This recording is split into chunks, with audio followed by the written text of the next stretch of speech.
Selamat siang untuk teman-teman semuanya. Selamat siang. Terima kasih atas kehadiran kalian hari ini. Saya Odelia Krisantita sebagai moderator. Hari ini saya akan memimpin diskusi ini hingga selesai. Topik yang akan kita bahas tentang kalimat efektif dan paragraf dalam penulisan karya ilmiah. Saya akan memberikan kesempatan kepada anggota kelompok untuk menyampaikan gagasannya. Kepada teman-teman silahkan. Oke, terima kasih kepada saudara moderator yang telah memberikan waktu dan kesempatan kepada saya. Pada kesempatan ini saya akan membaca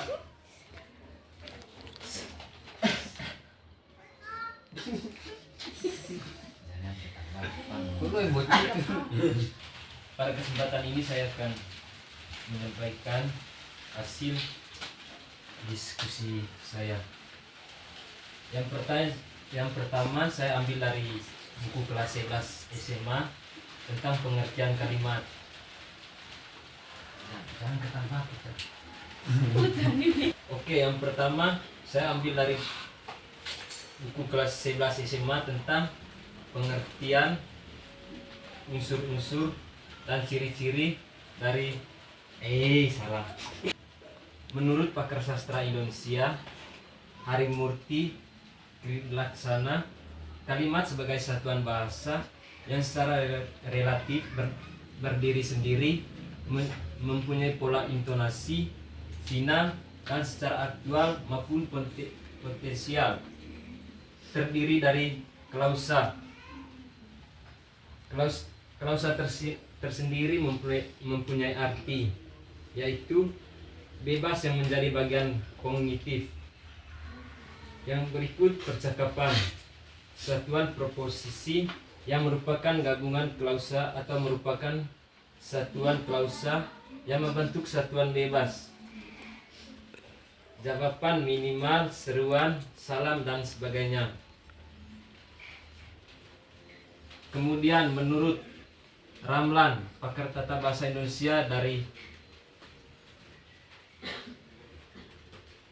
dari Universitas Gadjah Mada, mengatakan bahwa kalimat adalah suatu gramatikal yang dibatasi oleh adanya jeda panjang yang disertai nada akhir turun atau naik.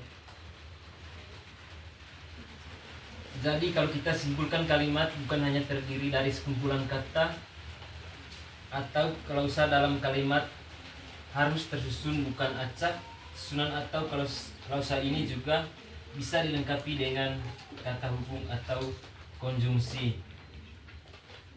Kemudian kalimat mempunyai ciri-ciri. Yang pertama, kalimat memiliki satuan ide dan makna yang utuh. Yang kedua, kalimat setidaknya terdiri atas subjek dan predikat.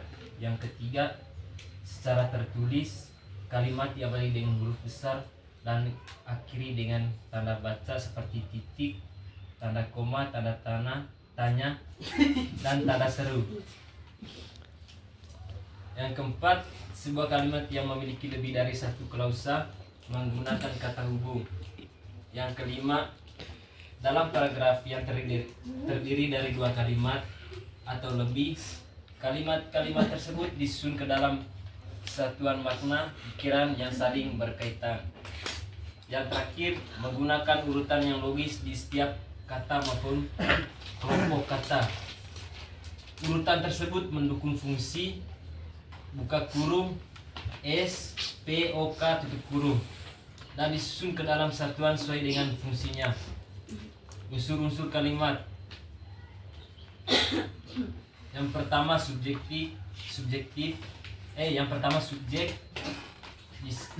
simbol dengan huruf S.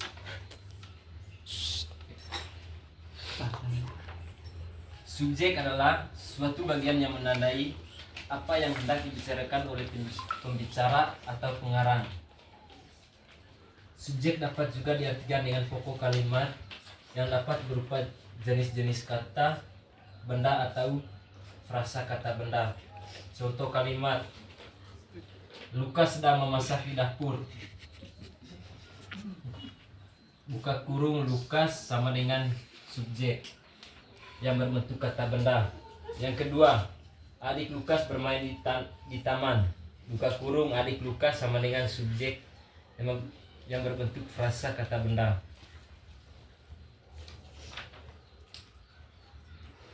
Kemudian predikat. Predikat adalah bagian yang menandai apa yang hendak diucapkan oleh pembicara atau penulis tentang subjek. Predikat ini biasanya diletakkan secara subjek. Contoh kalimat: ibu memasak nasi. Memasak sama dengan predikat yang berbentuk kata kerja. Adik sedang bermain bola. Sedang bermain bola sama dengan predikat yang berbentuk frasa kata kerja. Kemudian objek. Objek biasanya terletak sesudah predikat. Objek merupakan keterangan yang berkaitan dengan predikat atau sesuatu yang dikenakan predikat. Posisi objek harus selalu berada di belakang predikat. Contoh kalimat: Adi sedang makan anggur. Anggur sama dengan objek yang berbentuk kata benda. Lukas sedang mengerjakan PR fisika. PR fisika sama dengan objek yang berbentuk frasa kata benda. Contoh objektif dalam kalimat pasif: PR fisika itu dikerjakan Lukas. Buka kurung Lukas sama dengan objek berupa kata benda orang. Yang berikut pelengkap. Pelengkap adalah unsur kalimat yang letaknya berada di sebelah objek. Pelengkap berfungsi untuk melengkapi kalimat. Pelengkap juga bisa menambah informasi dan memperjelas objek kalimat.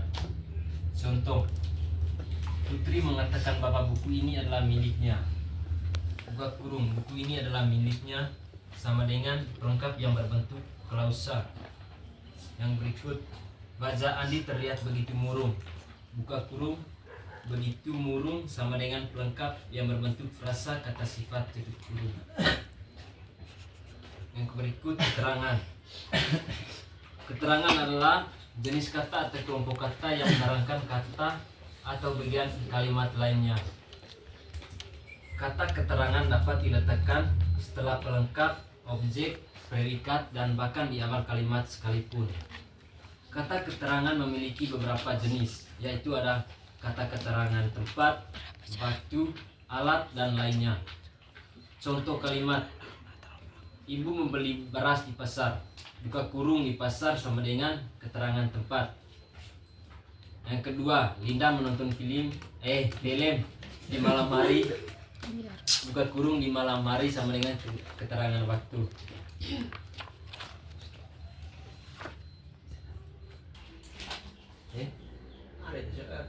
Sudah Pak, Anda sudah. Ada sih. Ini di sini ada. Di Ada mau Fernandus Pernah ada di di Kak Lana. Habis itu ya, setiap kan kita masing-masing cari materi dari berbagai sumber tuh. Iya. Tiap yang kita cari itu minimal dalam satu buku tuh dia punya daftar pustaka ambil. Jangan jangan kita hanya cari dia punya isi-isi tuh. Yang sampai patahnya dia punya daftar pustaka. Balikin ada masukan.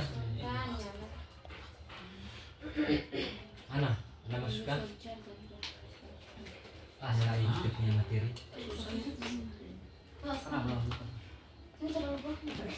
Oh, jadi saya lagi.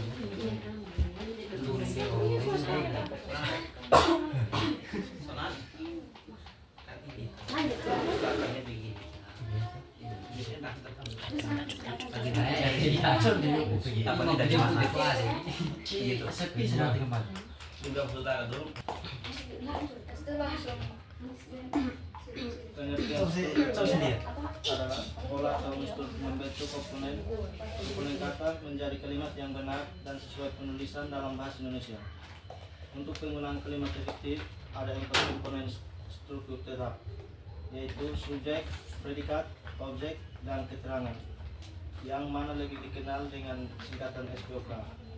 Berikut contoh kalimatnya. Ciri-ciri kalimat efektif adalah sebagai berikut. Yang pertama, memuat unsur kalimat dengan lengkap dan tepat. Unsur tersebut tersebut antara lain subjek, predikat, objek, atau keterangan. Yang kedua, menaati ejaan dan kaidah kebahasaan yang baku. Yang ketiga, memilih diksi secara tepat. Yang keempat, memadankan struktur bahasa dengan jalan pikiran yang logis dan sistematis. Yang kelima, ide pokoknya tersampaikan dengan jelas. Yang keenam, menggunakan kata dengan tepat dan tidak bertele-tele. Yang ketujuh, memanfaatkan variasi struktur kalimat. Mungkin ada masukan? Ada tambahan?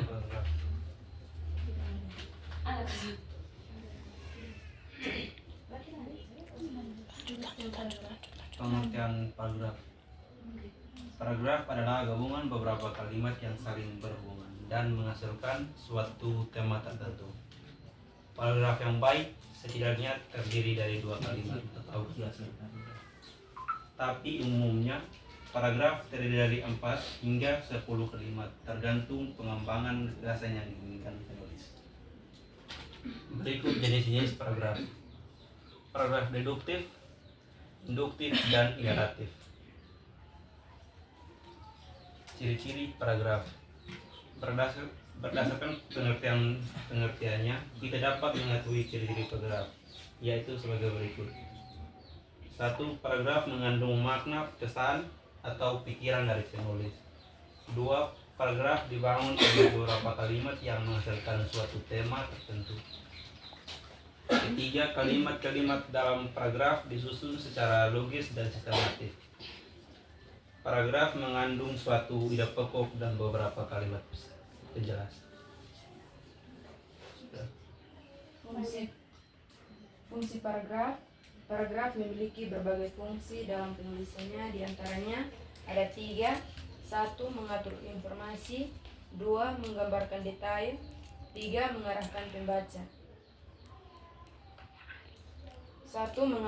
Mengatur informasi. Paragraf membantu dalam mengorganisasi dan mengatur informasi sehingga pembaca dapat mengikuti alur pemikiran penulis. 2. Menggambarkan detail. Paragraf memungkinkan penulis untuk memberikan detail atau informasi tambahan tentang suatu topik. 3. Mengarahkan pembaca. Paragraf membantu dalam mengarahkan pembaca pada pemikiran yang ingin disampaikan penulis. Syarat-syarat paragraf yang baik. Dalam menyusun paragraf yang baik, seorang penulis harus memperhatikan syarat paragraf yang baik sebagai berikut. 1. Sebagai paragraf hanya mengandung satu pokok pikiran atau gagasan utama.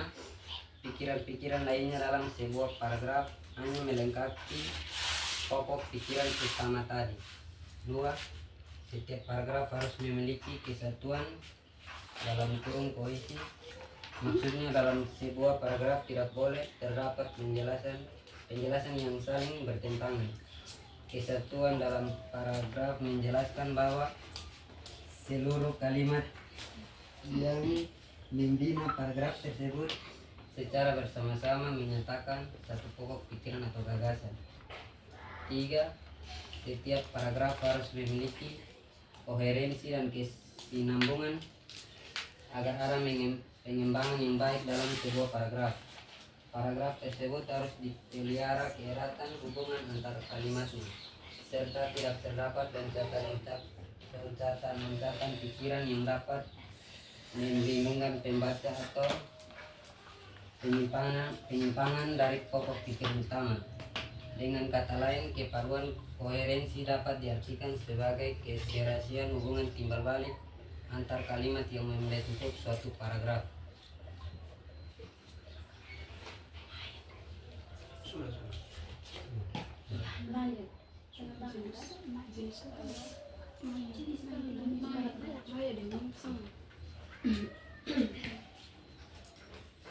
Ada beberapa jenis paragraf. Yang pertama, paragraf deskriptif. Paragraf ini digunakan untuk menggambarkan atau menjelaskan suatu objek, tempat, orang atau peristiwa. Tujuannya adalah untuk memberikan gambaran yang jelas dan detail tentang subjek yang dibahas. Yang kedua, paragraf naratif. Paragraf ini digunakan untuk menceritakan peristiwa atau cerita. Biasanya terdiri dari urat kronologis dan memiliki elemen-elemen seperti plot, karakter, dan konflik.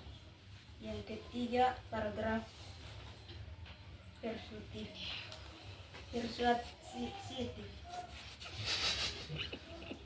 Paragraf ini digunakan untuk meyakinkan pembaca tentang suatu pendapat atau argumen tertentu. Biasanya berisi fakta, data, dan alasan yang mendukung pendapat penulis. Hubungan antar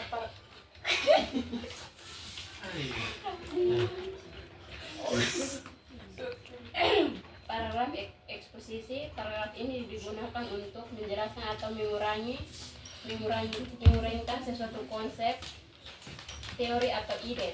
Tujuannya adalah untuk memberikan pemahaman yang jelas dan rinci tentang topik yang dibahas. Paragraf perbandingan di kontras. Paragraf ini digunakan untuk membandingkan dan kontras tujuan atau lebih subjek atau gagasan.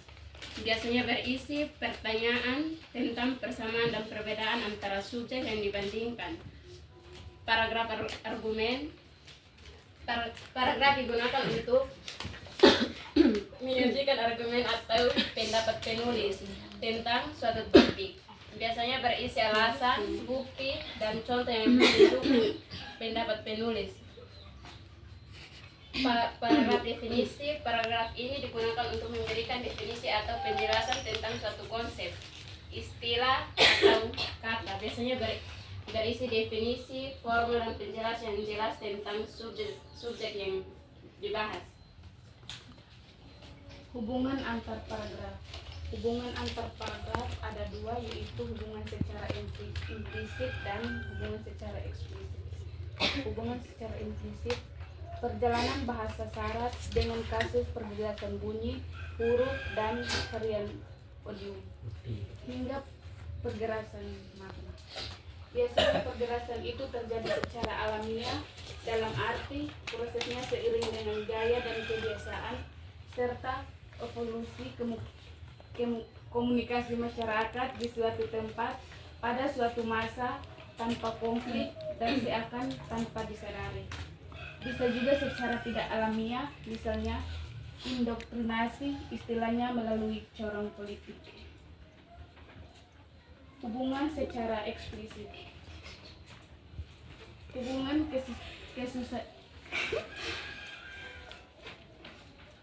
Hubungan kesesuaian antara dua paragraf, sejalan dengan pendapat, sejalan dengan keterangan, sama dengan keterangan. Ketidaksamaan kedua paragraf, berbeda dengan pendapat, tidak sama dengan keterangan. Jadi pengembangan paragraf tidak dapat dilakukan secara sembarangan, tidak boleh terdapat unsur yang sama sekali berhubungan dengan topik dan tidak mendukung topik.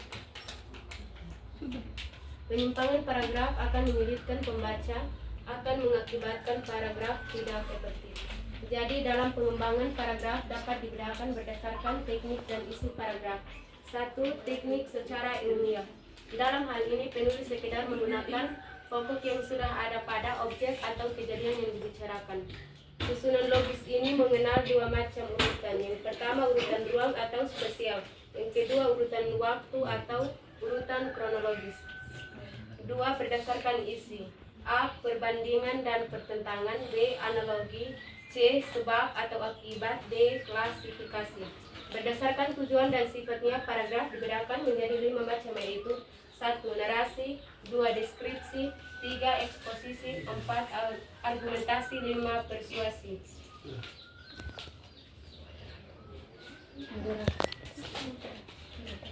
Moderator. Sekian hasil materi. Sekian hasil Diskusikan. sekian hasil sekian hasil penyampaian gagasan dari kelompok. Mungkin dari diskusi. Kalau bilang gitu.